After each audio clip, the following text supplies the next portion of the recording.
I've said this before, we don't consider ourselves a spread offense. You know, spread to me is kind of throw to open up the run. You know, we're a two-back run play action team that runs the football to open up the pass, and we just happen to do it at a fast pace. And I think that's the reason people categorize us sometimes as spread.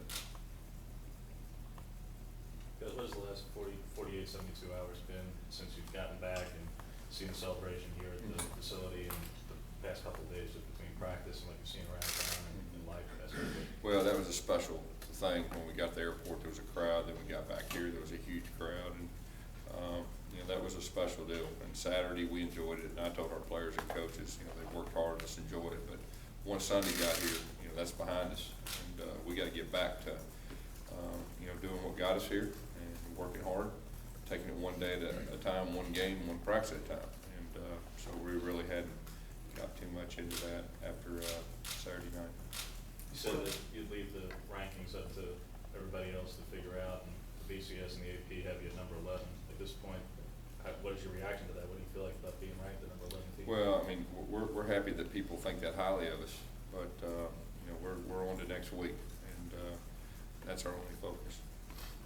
What's your message to the team as far as dealing with these higher expectations now that when it comes to that ranking? Yeah, just being real honest with them that, hey, we're not changing anything that got us to where we're at, and keep doing exactly what we've been doing with the same attitude, same approach. That's really about it. Gus, you see a lot of coaches when they win big games, they seem more relieved than anything else. I mean, you had sheer joy after that game. You were jumping up and down in the middle with the guys celebrating. How important do you think it is for the guys to see how happy you are to win a game? Yeah. Well, I mean, that was a big game for us. You know, we're in this thing together. Our coaches, our players, all of us. Like I said after the game, it was just a real special deal for me to see our guys win a game like that, and to see them happy. And you know, so we got some things, you know, we can build upon, you know, moving forward. And you were heard shouting, "How do they like us now?" Oh, I don't know if I said that. I said, how about that? Okay. I said, how about that? Okay. How do we like us now? All right. Okay. Well, it's misspoken. But was there a sense of vindication, maybe improving a lot of people? No, that had nothing to do with it. None at all. It's just, how about that? Like, you know, we did it, and we beat a really good team on the road.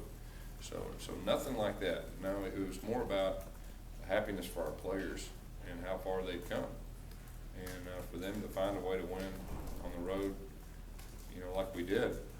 That was more or less what I meant.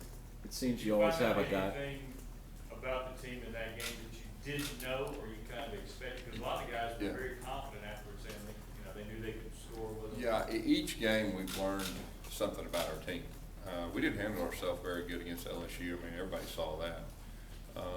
It was another challenge for our team to go back on the road against another top 10 team. And hey, you know, the question was, I just told our team, you know, hey, we got some questions to answer. Can we play better? Can we do it? And of course, they answered that one. And so.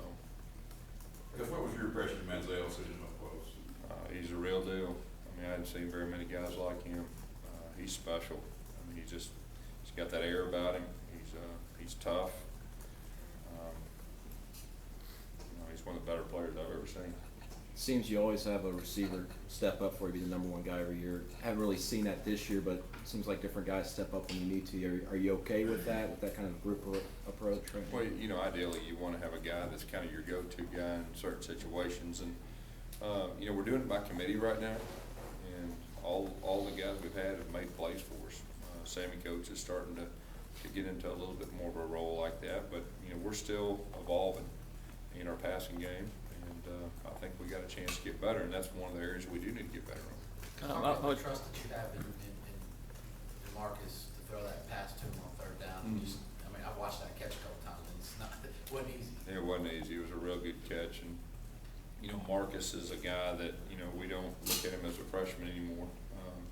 You know, he grew up a lot against Mississippi State on that last drive. We got a lot of confidence in him. He played quarterback in high school, so he's kind of got that confidence to him. You know, the moment's not too big for him, and you know, that was was a big play in the game. With so many freshmen playing defensively, offensively, they're not freshmen anymore, like you said. How do you guys treat them in practices? Do you have to go over things anymore with them, or is it just more like? Well, I mean, I think early on you definitely have to. We should be kind of settling in on what we're doing, and they should start having a better understanding of, offensively and defensively.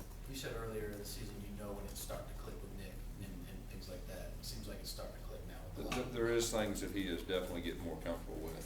He was very calm during that game. He was very confident. But there's still some areas that he needs to improve on, and he knows that. And matter of fact, there's areas that we need to improve on as a whole. We've not arrived yet, and we're still making mistakes that we've got to correct in all areas. Red said that the plan with Jeremy was not what we saw on Saturday at all, going one play and then taking him out. What will it be, and what should it have been? Yeah, and our plan was, once we put him in there, let him play a little bit. That's just not the way the game unfolded. And Nick was playing well too. That had something to do with it too. But moving forward, Jeremy will be a part of what we're doing. He'll be playing each week. He's a good quarterback in his own right, and he can bring some things to the table that can help us. How much complexity does the zone read kind of add to your offense? Not just the zone read itself, but you guys kind of use this play action on passing down, like when you're trying to throw it and that kind of stuff. Yeah, it helps. Anytime your quarterback's a run threat, it presents a different challenge, for defenses with their fits and their responsibilities. And, if you can have good play action off of that, it just makes it that much tougher.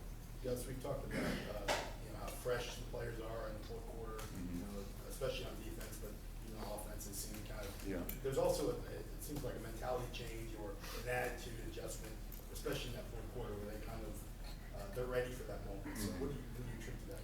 Well, I think it's just the way our guys practice and the way they approach it. That's kind of who we are, and we hang our hat on that, on conditioning, and we hang our hat on, getting to the second half and wearing people down. It just so happened that that's the way the game unfolded, in the fourth quarter. First 7 games, you have 2 come from behind victories like that, big wins for the program. I guess, how proud are you to see that the turnaround so quickly? Yeah, I'm very, very proud. Like I said, we've learned something about our team each week.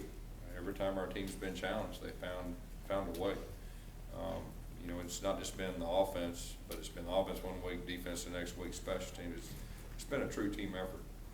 This week, what in particular, special teams, offense and defense, would you like to see improve? All three. I mean, what parts of it? Well, I mean, just the everything that goes within the technical execution overall. And as a coach, you're always trying to correct mistakes. And so really we're focusing on the areas that in all 3 phases that we got to correct and get better on. And we can get better. I mean, we're still making some silly mistakes. So that's really what we focused on this week. How big is this week for guys like Jonathan Ford and now getting Jonathan Jones back to kind of get them integrated more, knowing that you're going to need those guys down the stretch? Yeah, both those guys are going to have to help us. I mean, where we're at depth-wise now in defense, in some areas it's pretty scary. I mean, we've lost some guys. We're banged up.